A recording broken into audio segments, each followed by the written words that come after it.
Friends, എന്താണോ ഇന്നലെ രാവിലത്തെ റീലിൽ പറഞ്ഞത് എക്സാക്ട്ലി അത് തന്നെയാണ് മാർക്കറ്റിൽ നടന്നത്. മാർക്കറ്റ് ഒന്ന് പൊക്കിയതിന് ശേഷം മാർക്കറ്റ് പ്രോഫിറ്റ് ബുക്കിംഗ് പോയി. റീലിൽ എന്താണ് പറഞ്ഞത്? 3-4 ദിവസം ട്രെൻഡ് ചെയ്ത മാർക്കറ്റാണ്, ഒരു പ്രോഫിറ്റ് ബുക്കിങ്ങിലേക്ക് പോയാൽ അതിശയപ്പെടേണ്ട കാര്യമില്ല എന്നാണ് പറഞ്ഞത്. എന്തുകൊണ്ടാണ് പറയാൻ കാര്യം?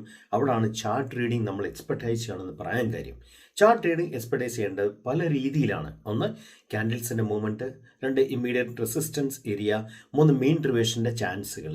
ഇതൊക്കെ വെച്ച് വേണം നമ്മൾ ചാർട്ടിനെ പഠിക്കാനായിട്ടും നമ്മൾ ആ ചാർട്ടിനെ ഇൻ്റർപ്രറ്റ് ചെയ്യാനായിട്ടും.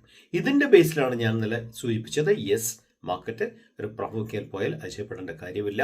നാച്ചുറലി രാവിലെ മാർക്കറ്റിൽ നിന്ന് പൊക്കിയതിന് ശേഷം മാർക്കറ്റ് പ്രോഫിറ്റിൽ പോകുന്ന കാര്യമാണ് നമ്മൾ കണ്ടത്. മാർക്കറ്റിനെ കറക്റ്റായിട്ട് മനസ്സിലാക്കുക. എല്ലാ ഇവൻസിൽ നിന്നും മാറിയുന്നതുകൊണ്ട് നമ്മുടെ ഒബ്സർവേഷൻ സ്ട്രോങ് ആക്കുക എന്നുള്ളതാണ് ആസ് എ ക്രൂഷ്യൽ ട്രേഡ് നമ്മുടെ ഏറ്റവും വലിയ റെസ്പോൺസിബിലിറ്റി.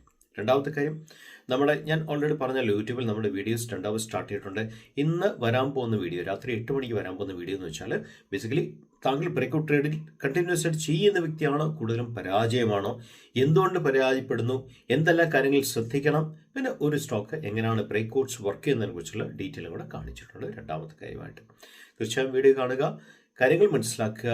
നമ്മളെ സംബന്ധിച്ച് ഏറ്റവും വലിയ കാര്യം മാർക്കറ്റ് എങ്ങനെ റെസ്പോണ്ട് ചെയ്യുന്നു, chart with respect to volume എങ്ങനെയാണ് നമ്മളോട് മീനിങ്സ് ഷെയർ ചെയ്യുന്നത്, അതിനെ നമ്മൾ മനസ്സിലാക്കുന്നതാണ് ഏറ്റവും വലിയ കാര്യം.